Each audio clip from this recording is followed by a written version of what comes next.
Northampton was originally arranged around the Mill River as it feeds into the Connecticut through the meadows.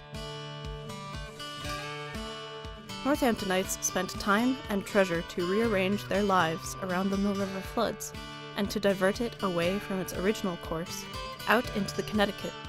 then redivert it more towards its 17th century flow.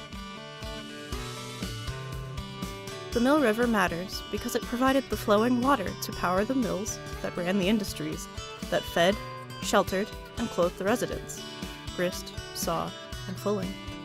and later ran the textile and other industries that were exported to the wider world. And the Mill River matters because it is perhaps the most important recreational element in the landscape of Williamsburg and Northampton, as well as the home for trout and perch, wood ducks and mallards,